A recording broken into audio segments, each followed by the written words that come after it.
Hello, and welcome to Literary Notes, a podcast by the Washington Talking Book and Braille Library. I'm your producer, Nathan Ureta, and today we're talking Greek mythology. While Medusa is an iconic figure in Greek myths, you might not know about her two sisters. Steno and Euryale have been relegated to footnotes in mythology for a long time, but one author is aiming to change that. Lauren J.A. is the author of the 2023 book Medusa's Sisters. The story follows the three immortals as they navigate the human world amidst a bitter Olympian rivalry. Lauren meets with returning library volunteer Rachel Glass to discuss the book, female figures in mythology, how family can inspire the writing process, and much more. Be warned, because they're discussing Greek myths and their occasionally brutal nature, the interview sometimes veers into the topic of sexual violence. It isn't discussed in graphic detail, but this episode might be one to avoid if you're listening with young kids in the room. Without further ado, here's their conversation. My name is Rachel Glass, and I am very excited to have in studio today author Lauren J.A. To talk about her book, Medusa's Sisters.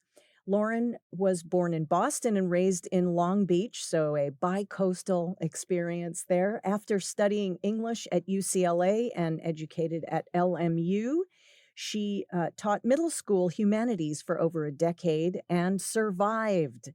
She's a teaching fellow for the Holocaust Center for Humanity and lives in Seattle with her husband and three children. I'd like to welcome Lauren. It is so nice to be here. Thanks for having me, Rachel. Yes. Well, this is a very exciting book. We're really excited to talk about it today and hope that as many people as possible get a chance to read it.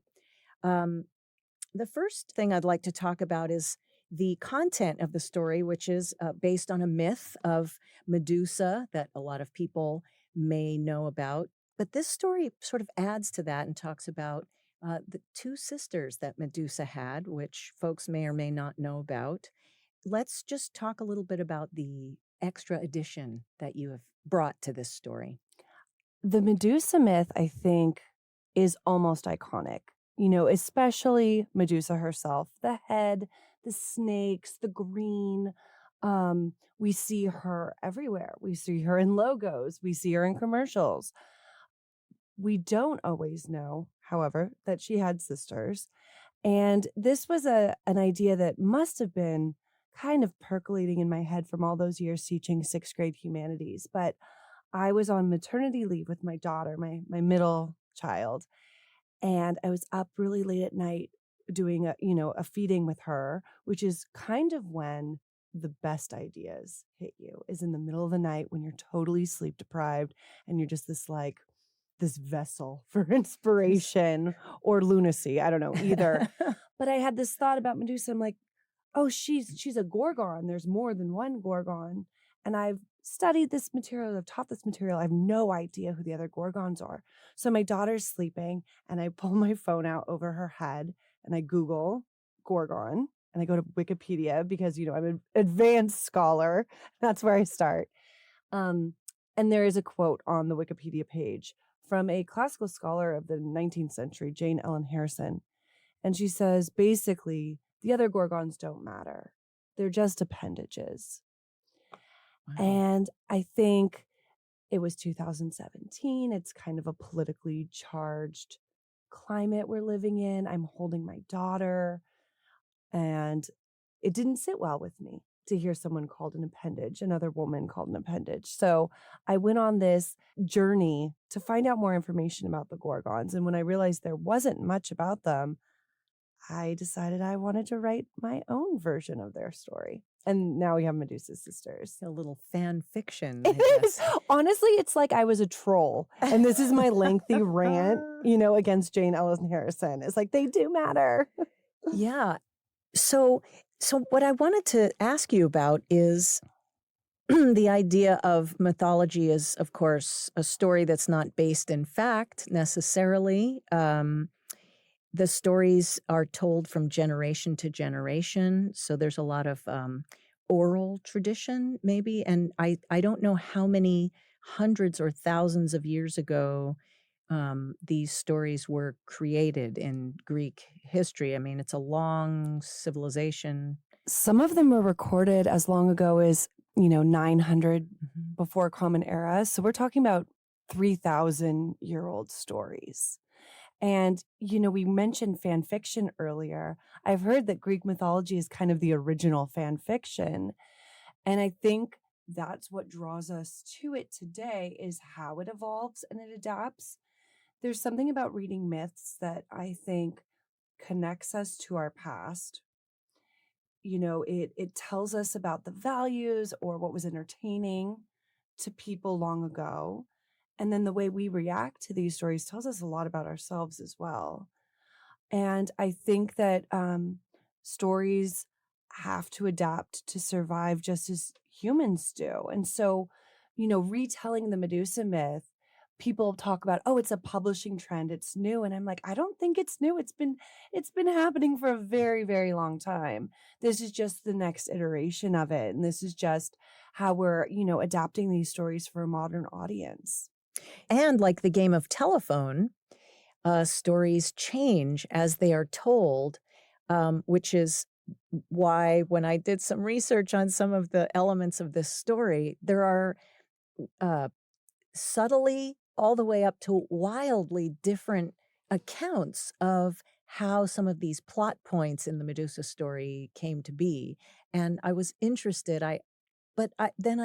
Thinking about how many hundreds of years the story has been told and how many thousands, hundreds of thousands of people are telling the story, have heard the story and retold it. And, like the game of telephone, these facts might change just over time because it's been in the human consciousness for so long. Absolutely. And it's kind of a cool experience to be another little, link in this chain of the Medusa story going on into the future. When I had this first, 3 a.m. idea of writing the Gorgon sister story, the first thing I did was really research the primary source material. I did not use Wikipedia for the rest of this book, I promise. It was a pet project of mine while I was teaching. So I spent about 2 years, in my spare time looking through primary sources um, to find any evidence of Medusa or the Gorgons, Steno and Euryale in the mythological record. And most of their story is just dependent upon Perseus. They are really supporting characters / an object in his hero's journey. Medusa is a head in his story. She is literally made into an object for him to achieve his goals as a hero. Um, and that was one of the other things I found really fascinating in my research is that I couldn't really find evidence that Medusa was violent, that Medusa was full of rage, that she was evil, which is kind of the popular The conception of trope. her. Yeah, Hmm. the archetype of her.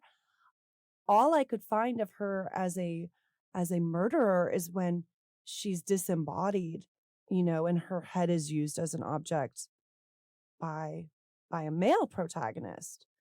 And that's what kind of took me on this journey to create a Medusa that was nothing like the vengeful, you know, sexual creature that we've come to associate with her. My Medusa is actually very kind, and she's curious, and she has very complicated relationships with her sisters who view her very differently. Yeah, yeah, absolutely.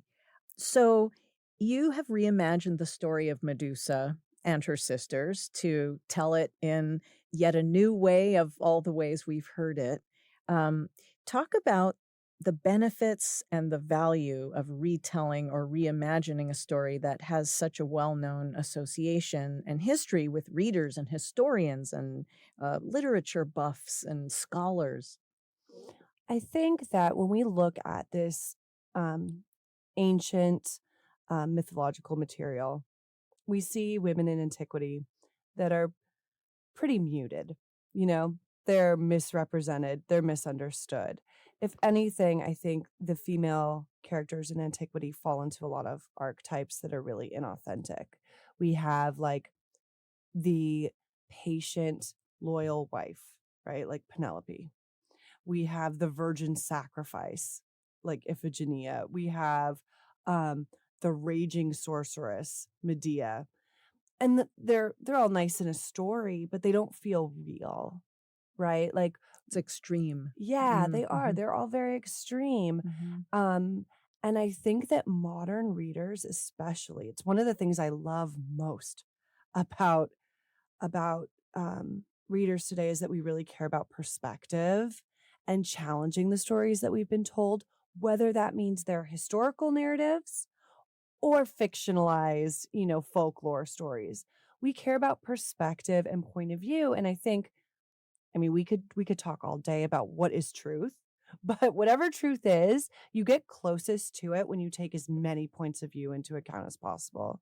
Right. So um I think this push to rewrite old stories with a female perspective and a villain perspective in the story, it's both. Um you're creating a opportunity for compassion, for catharsis, and also for subversion, because I think you're undermining the authoritative voice, right? And kind of taking back power. Yes, empowerment. I You definitely know? think that is important, and especially today in the times that we're living in. Right. And I know obviously the Gorgons were not real women who existed.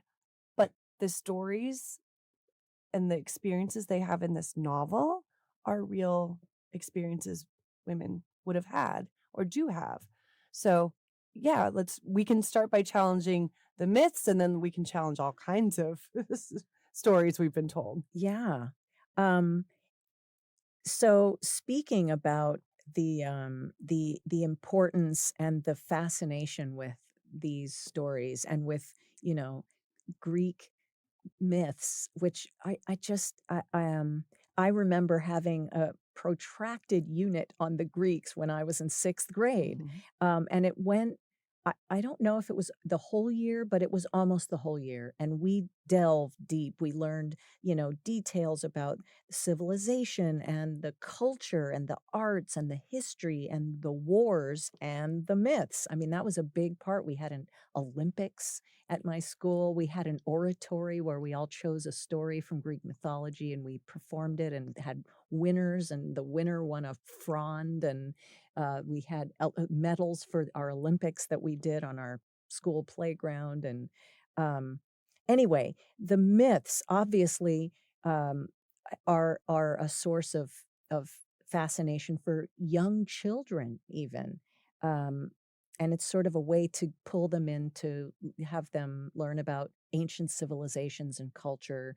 Um, the myths obviously have to get watered down for younger children because of the rampant violence and sex and incest and bestiality and Yes. murder, Totally. rape, and misogyny. I mean, I just was trying to to title some of the themes that are covered in so many of these stories.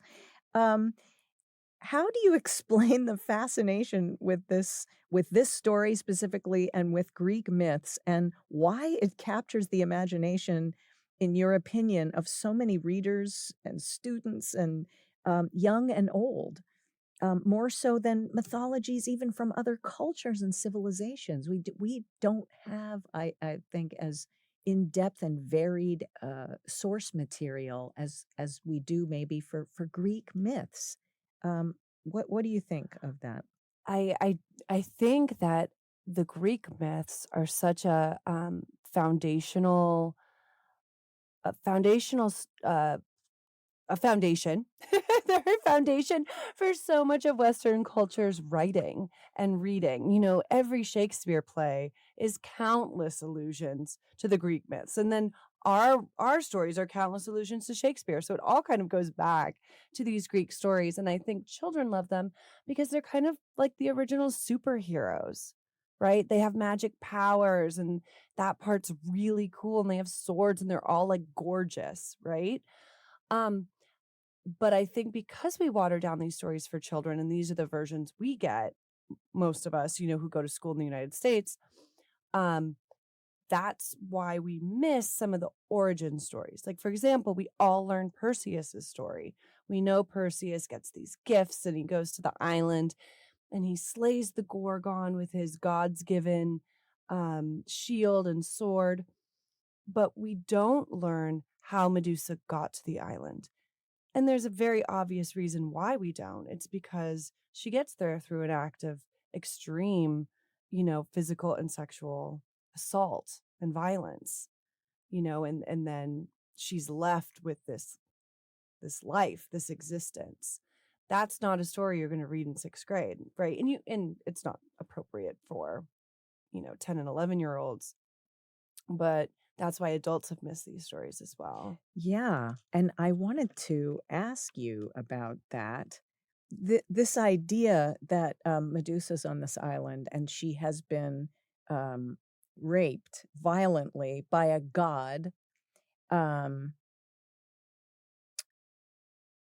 Athena is involved with this. And I don't know how much you want to tell of your I know. story because I don't want there to be any spoilers. But Athena is, well, as as covered by thousands of years of descriptions and, art and the way that she is seen and described. She's, the goddess of war, and she is uh, uh, some of the descriptions of her that she's a tomboy and that she's very, she's a virgin.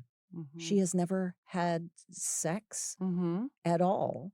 And you have put forth a theory. And again, I don't Yeah. know if it's worth talking about. I would love to talk about it because I have so many questions about the implications, especially looking through a lens of the modern day 21st century, what that means. Someone had asked me or was talking about Medusa's sisters with me and talking about how it's really hard on men and the male characters are so bad. And I thought, sure, there are some horrible male characters. There's one in particular who's quite horrible. But I think I was trying to make more of a statement here about power and how people in positions of power, of absolute power, wield it in very corrupt ways. And so that was a statement about gods and goddesses, about any system where a minority have that much power and can exercise it with impunity, and that's Hera, that's Athena. And yeah, I think that when the Gorgon girls get to Athens, which is about the midway point in the book, they each meet a human woman that becomes a sort of mentor for them. There's a musician, there's a brothel madam, and then there's the priestess, right? And Athena. And all three of these female characters have influence and find a way to make space for themselves in a really limited society. And it does affect the three Gorgons in good ways and in bad ways. So my back to Athena, who comes into sort of a very intricate association with Medusa. If it is true about why Athena is this tomboy, kind of warlike, male-ish virgin, if that is true, which is where you are putting forth a theory, Yeah. what are the implications? This was fascinating to me because in the human world, if women were suspected of not being cis hetero, Yes. let's say, Yes. that could be extremely dangerous for just human people. But what about gods? What about Athena on Olympus? What does she have to do to keep her status, to not be exiled, or who knows what would happen if she was sort of discovered or shamed, or what would happen? And because she does this very specific punishing maneuver to Medusa, and I just couldn't help but wonder if she is trying to stay with the rest of the folks on Olympus and keep her status uh, in a realm of safety. I saw one interpretation of, so in a, if this is not a spoiler, this is the myth. Mm. Um, Medusa is either raped or lays with a man, a god, in Athena's temple, and then Athena curses Medusa and the Gorgons so that if a mortal man looks upon them, he will be turned to stone Mm. for defiling her temple.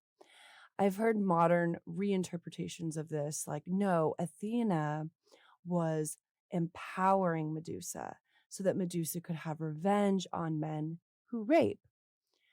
I understand this theory, but to me, if it's a immortal god who is the assailant, then having revenge on mortal men, it's like the punishment's not fitting the crime. Right. I So mean, why would a goddess punish a rape victim who was raped by her fellow colleague yes, her in uncle. Olympus? Yeah, her uncle. Right. Right. Right. Why would she do that? Right. It didn't make sense in my knowing of that story, and it still didn't make sense in the sort of in the aspect of what's up with Athena? Right. And that's why I needed to create a different Athena. And what's funny is, as a child, when I was in third grade, my dad bought me Edith Hamilton's Mythology, Yeah. the most iconic mythology book. And I loved Athena. She was my favorite because she was tough and she was wise. And I don't know, is there something about as you get older, you kill your darlings? Like it's like your heroes fall. Yeah. The more stories I read about her, the more problematic she became to me. Mm. And I needed to have more of an understanding of her. And I needed to create an Athena that made more sense to me. When I was writing Medusa Sisters, I did a lot of research on, sexuality in ancient Greece. And we do know that there was a lot of sexual interaction between older men and younger boys. And that wasn't necessarily frowned upon, right? That was kind of a part of the culture. But sexual interactions between women was definitely frowned upon. Oh, yeah. That was not acceptable. So, just another one of these double standards where men are allowed to do it, but women aren't. So, I definitely brought that into Medusa Sisters. Yeah. And this is just another reason, audience, that you want to read this book, because there are just some really interesting plot twists that get put into motion in this story that I just thought fascinating to um, and looking at this story through the lens of Me Too and Time's Up. The idea that Athena, in cursing Medusa, it's almost like re-victimizing the victim, which is one of the whole uh, issues about the Me Too movement that has been so traumatic for survivors of sexual assault, is that Absolutely. they get re-victimized over and over again. And silenced. Yeah. And I think that this, I was chatting with my best friends or my book club, and we were talking about, kind of one of the hardest scenes in the book, which is in the temple when Medusa is attacked. And yeah, of course there was that narrative option. I could just fade to black, ... But that felt like almost I was giving in or or doing the same thing that has been done over and over and over again, where we just brush it under the rug because it's yucky and ugly and we don't want to look at it. And could be shielding the man by doing that, Right. And because it doesn't bring the visceral awfulness to our eyes exactly. to And witness. without, I mean, I did not, in that scene, it was not a first person voice. It was an observational voice. You know, it's Steno walking in and seeing this action upon her sister. And the horror, right, that she feels in not being able to help. I didn't try to write what Medusa would have felt in that moment because I didn't really feel like that was even respectful to victims of rape, you know, but I thought so I can write from the outside as Steno seeing it and how that would feel. But yeah, I think that when you're writing, you don't have all the answers. I don't know, you know, the meaning of life. I don't have any of this figured out, but I do bear witness. And I do think that to be a good writer, you observe as much as possible and you try to encapsulate that in language and you try to be cathartic for people, or you try to create, again, opportunities for compassion. Yeah. Yeah, absolutely. I mean, I was very aware of that as I was reading the book. Um, I also saw Medusa as almost scapegoated.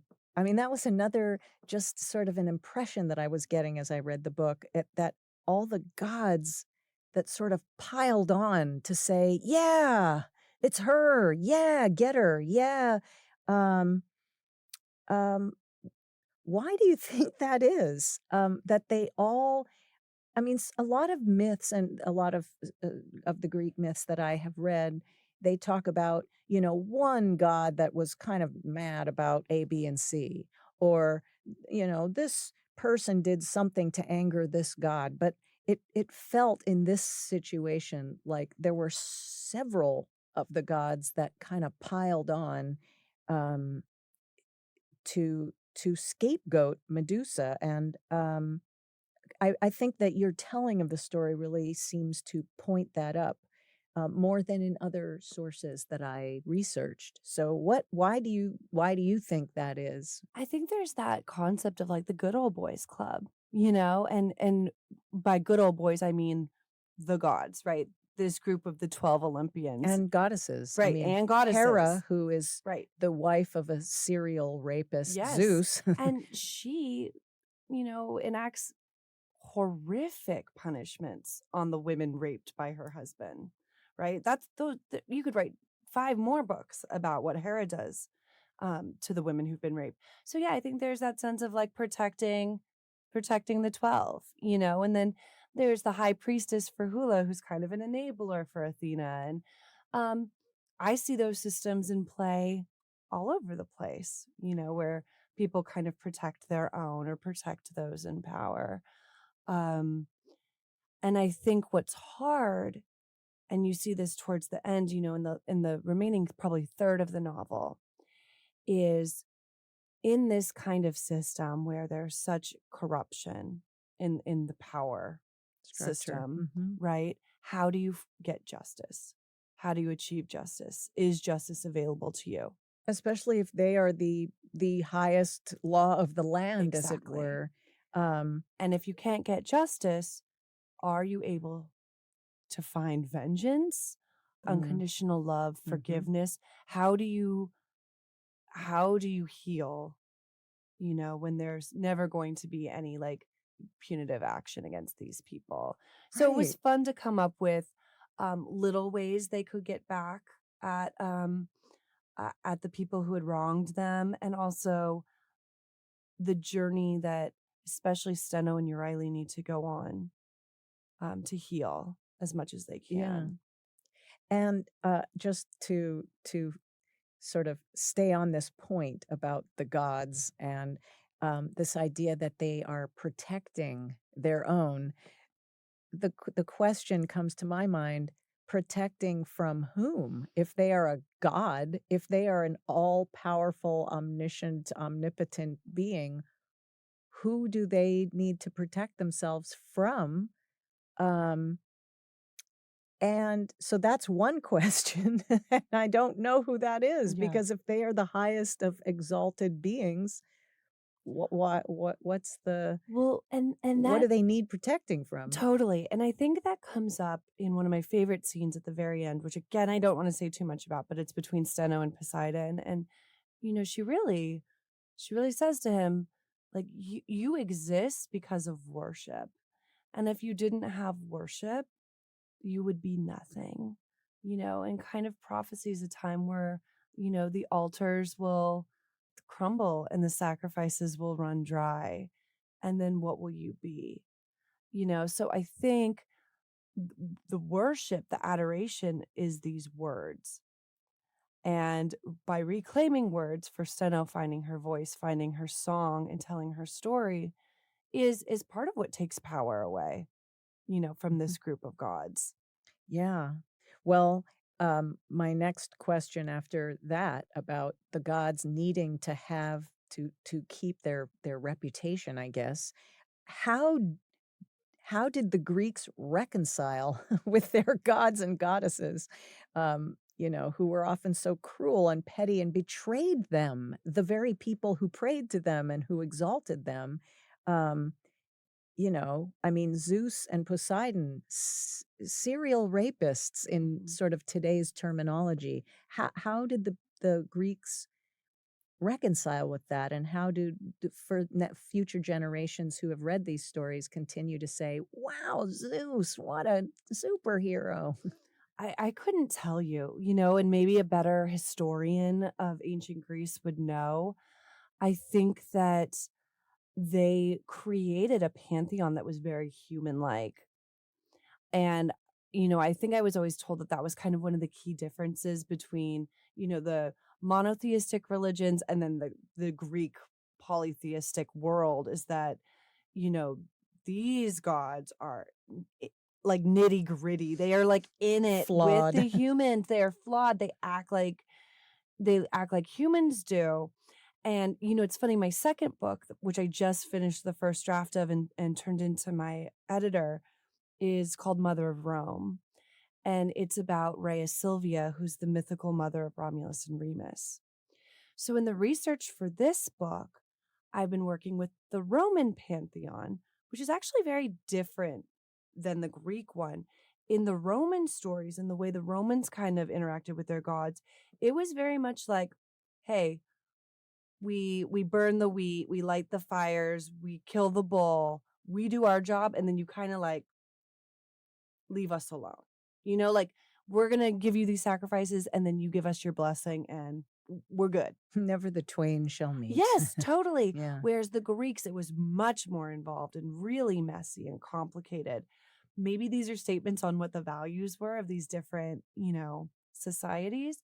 But so that was a very different experience writing Rhea Silvia's story. Yes.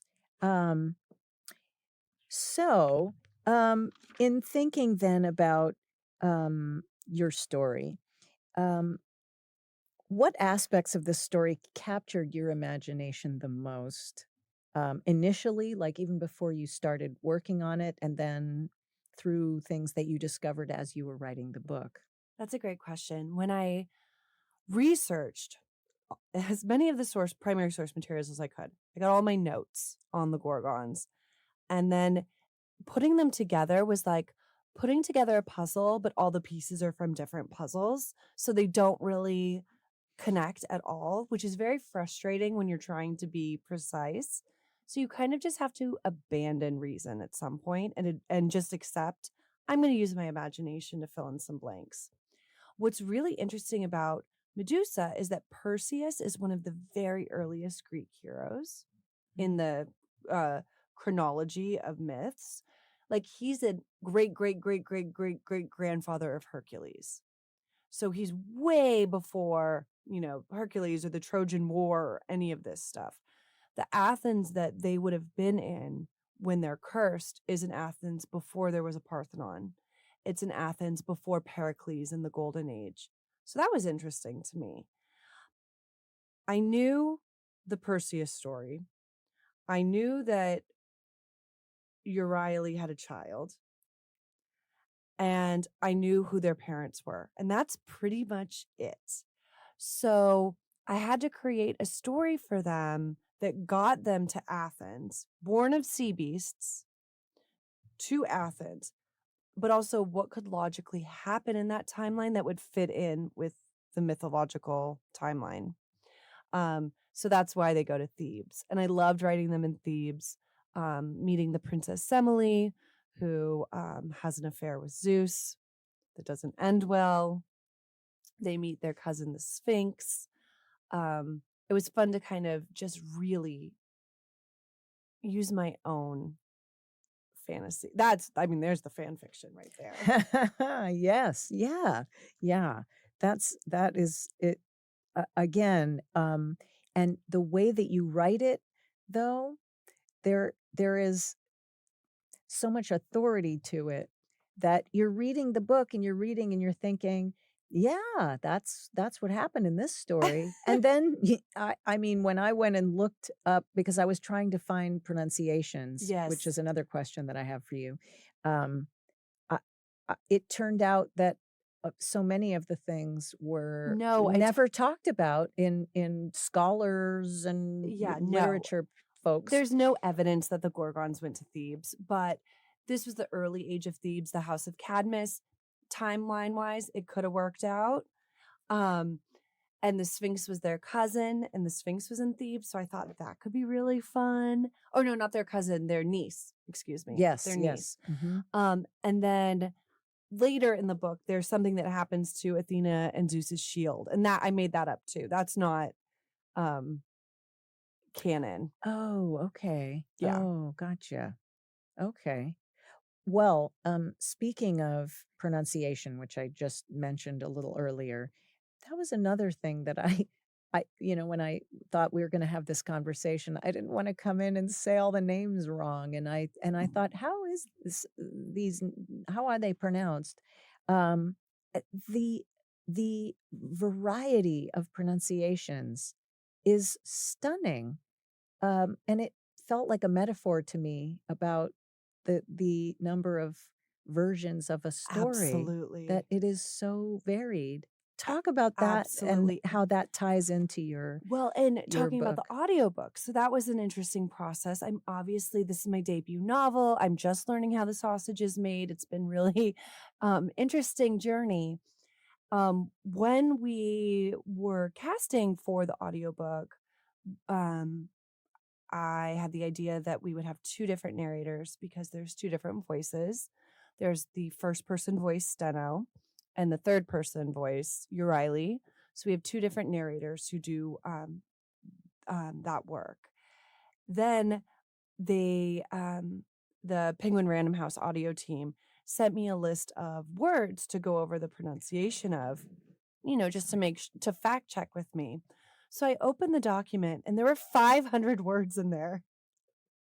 Wow. So I emailed back like, I can go through all 500 of these, but is there a better way? They're like, as long as the main characters are pronounced the way you want them pronounced, like we'll just go with that. So yeah, we chose Steno, we chose Uriah. There's a few other ones that are hard, like Frahula, who's a priestess in Athens, Thales. But yeah, I was like, as long as we say Steno and Uriah the same way, that's probably the most important. Yeah, yeah. And everyone knows Medusa. And everyone so knows Medusa. Everyone can say Medusa and Athena. And the names of the gods and the goddesses, that Right. is well covered in resource-dom. Well, and a lot of I always tell my students, when I was teaching middle school and now I'm teaching just a little part-time creative writing class. And I always say, never make fun of someone for mispronouncing a word because it means they learned it through reading. Right? Because kids can get like harp on each other if they say a word wrong. And when I recorded the author's note and acknowledgments for the audiobook, and there are some really, really hard names because they're the Greek scholars and poets who wrote down this stuff. So, Homer and Hesiod, but then also Apollodorus and Ionos and like I had to practice because those weren't, I knew how to say them in my head. It didn't necessarily mean I could say them out loud. Yeah, yeah, yeah. Um, you really chose to lean into the gory details of this story, and which is not a judgment in a bad way at all. Also into the really unattractive attributes to many of the characters, including the gods and goddesses, of course. How was the experience for you to write this retelling of such a violent story with such a devastating ending? Yeah, there were hard days writing this story. You know, I'm a pretty sensitive person. And there were some moments where I would write and I would need to take a couple day break just for my own mental health. Um, Also, my son, my third child, my little boy was born while I was writing this book. So he's very much an inspiration for Orion when he shows up later in the novel. Um, it's funny though, sometimes these squeamish parts, these hard parts are also my favorite parts in books because they feel very honest and real. You know, like in the Barbie movie, I saw it twice and I cried both times because there's that scene where she meets with the creator of Barbie and the creator shows Barbie what real life is like outside of Barbie land. And it's hard and it's emotional and it's heartbreaking and it's sad and it's all these things, but it's still worth it. Right. Yeah. I want to make I do want to write a story that makes people feel something. And I also wanted to write a story where the characters are more complicated than just good guys and bad guys, and hopefully more complicated than just likable and unlikable. Like Perseus, for instance. The easy option would have just made him some macho bro kind of guy um who Who's Machiavellian, yes, just he's like either doing it evil or he just wants to be for the famous, glory. but Yeah. he's not. He's also a victim of power structures and um, violence against his mother, and he's trying to do right by his own family. I really wanted to create empathy for Perseus, that he's not actually the villain here either. Um, and then your Riley, I know, is going to be tricky for some readers. She probably has attributes that people would find unlikable, but I think that she does have a redemption arc. And I'm very protective of her. I know you're not supposed to read your reviews, but I read one on Goodreads that was like, I hated your Riley so much I skipped all her chapters. I was like, well, then you didn't read the book, and you didn't give her a chance. So, And especially to see where that arc goes. exactly. And I think that in understanding the sisters dynamic, the first thing you have to think about is that one of them is mortal and two of them are immortal. Immortal. So from the day they are born all together, there is an imbalance in their relationship. One of them is always going to die. And I had to really sit with that for a minute and think, how would I feel if I was tied to this sister and she's going to die and I'm not? And I thought of two different reactions. Steno's reaction is, I have to protect her. I have to give her a good life. I have to be a good sister. I have to be there for her because she won't be here forever. And Urile's bitter. She thinks, why am I tied to you? Why am I stuck doing what you want to do? And why are you favored? Why are you babied? So I think both of those reactions are honest. But that's also why they look their perspectives of Medusa are very different. Yeah. Riley sees her as being a little more selfish, a little more flighty. Steno sees her as just being sweet and earnest.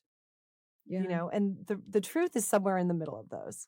And I think the idea that a person who you think is all sewn up and you know everything about them, um, you just never know. And for me, one of the most transformative experiences of having my daughter was how, I mean, not only did I sort of get a new outlook on my child, I, through my child, got some really eye-opening outlooks on other members of my family, Mm-hmm. which I wasn't expecting at all. Yeah. And one of them was my sibling, my brother.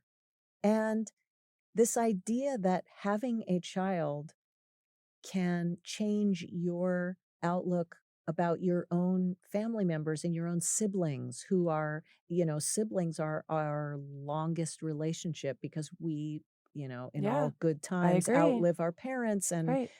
so um, that that was something that I thought of that has always been with me since my daughter's, 21. Yeah. But since she has been born, that idea of how her presence in the world changed my outlook on other people in my family. I totally agree. And also, there's something about the process of loving Mm. a child or just loving anyone. I think Riley goes through this whole book wanting to be loved, right? Um, but when she actually is able to love someone, which is her child, that's when she self-actualizes, right? Yeah, Is through the process of giving love. right. And I think what makes characters super interesting is when there's this gap between what the character thinks they want and what they actually need. Yeah. You And know? when characters talk about themselves, characters don't have an objective Right. They're biased. They're opinion. unreliable. Right, because they're inside themselves. They can't see what might be Yes. important for them, or what could help them, or what they might do if they changed. Or it's fascinating. And that was why I brought up the idea of having a child, because that is also something that Riley, uh, I, I feel like there was a shift Mm-hmm. in reading about her Mm-hmm. when her son is born. And like you just said, I felt a shift in myself. Mm-hmm. You know, the way I felt about myself, my own confidence, my patience. I don't know. Yeah, it's a very transformative moment. Yeah. And then, for Stena, with her kind of, character journey, it's like what she thinks she wants is to keep Medusa safe and to keep Medusa alive. But what she really needs is her own voice, and she needs her own individual life. Yeah. And she does get that, right? And She escaping finds that. that burden that it's kind Yes. of self-imposed, Yes. really, that idea of, and maybe that's the older sibling, eldest sibling syndrome, that they must be the responsible one, or that maybe their parents put that label on them, Yes. that they're the responsible one. They need to take care of the younger ones. And I mean, that there has been reams of resource material from psychologists about the Right? the eldest sibling syndrome, and also the middle child. Which is Riley. Yeah, She's the middle Riley. child, and Yep. Medusa's the baby. And which is, also something Poseidon connects with Riley about as Mhm. being a middle child as well. And the Mhm. youngest is Zeus, and Zeus is the all-powerful. And what must that system, that relationship dynamic be like? When I was teaching, one of my favorite icebreakers at the beginning of the year was to separate kiddos based on, are you an only child, youngest, middle, oldest, and kind of brainstorm your similarities and differences. It was always really fun and exciting to see what these kids would come up with. Yeah. But Yeah. because, it's a stereotype, but there's some validity to it as well. And there's probably some common experiences or perspectives that even at a young age, I'm sure kids are aware of, and Yes. might be able to speak to that through experience or anecdotes or something like that. I think it's a fun book club question if anyone's doing this novel is, what sister are you? Yeah. Which Gorgon are you? Which character? Oh gosh, those Instagram it's a posts quiz. which character are It's a you? BuzzFeed quiz. Oh gosh. Well, if you're looking for if what's your company? It's Penguin Random House, but through Penguin Berkeley Random. and Ace. Yeah. Yeah, they could add that in as I for think promotional benefit. I think that would be great. Um, so, um, did you know what your story was going to be? This is kind of piggybacking onto the idea of how things change. And since writing a novel is kind of like giving birth to a child, 100%. did you know what your story was going to be from the beginning to the end? Or did parts of the story unfold to you that you weren't expecting? And what were those parts, if you had them, that surprised you and why? Yes. Well, I always knew the basic parts of the story. I knew there was going to be birth, Thebes, Athens, and the island. Like I knew those 4 locations, right? And those kind of divide the 4 parts of the story up as well. But characters would just show up in my head sometimes. And I'm a mom of 3, so I have very little downtime. Sometimes my only downtime is in the shower. So a lot of times it would be in the shower. Like Thales was one of those. He's the nephew of Erastus and Ligeia, who are these musicians they stay with in Athens. And he's so head over heels in love with Medusa. Yes. Just a nice boy, a good boy. And he came to me in the shower. That sounds so weird. But the idea for Thales came in the shower. Also, yeah, driving my kids to all their various things. Sometimes that's when ideas will come to me too. I think my editor is really amazing, and she definitely pushed me for more vengeance at the end, more acts against Poseidon and Athena. So in the first version of the story, like the part with the shield did not exist. That was added in my revision. Oh, wow. Yeah. That's interesting. That's a little insider info. Yes, really. Yeah. So, what messages did you or do you want to impart in your book that are, particularly relevant or valuable to women, to young people?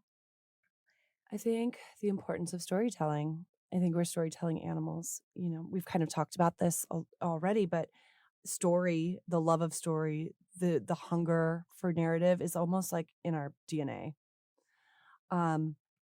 So to continue to respect and adapt and evolve stories is really important. And then also, I really believe that everybody has a unique and interesting voice and a story to tell. So finding your voice and finding your story, which is, what Steno is able to do at the end. And yeah. And then, yeah, just be kind. That's what I tell my kids every day when they get out of the car. I'm like, ask good questions and be kind. And then I hope, you hope for the best. Yes. Yeah. Yeah. I was so taken by the quote sort of in halfway through that Leto, you can Leto. guide me on the pronounced Leto. She says, gods aren't capable of love. Love bores the gods unless it's violent. They achieve ecstasy of love through ravishment and ravage. Zeus chases innocence, Poseidon drowns it. And I think, this is something that Euryale ingests because she's obsessed with the gods, right? Throughout most of this story. She really worships them and looks up to them. And at the end, she realizes that they don't understand happiness on a level that she can. And because they never experience happiness, they never experience love, she almost pities Poseidon. And that's a really powerful moment for her because by coming into love, she really comes into herself. Yeah. And going back to the idea of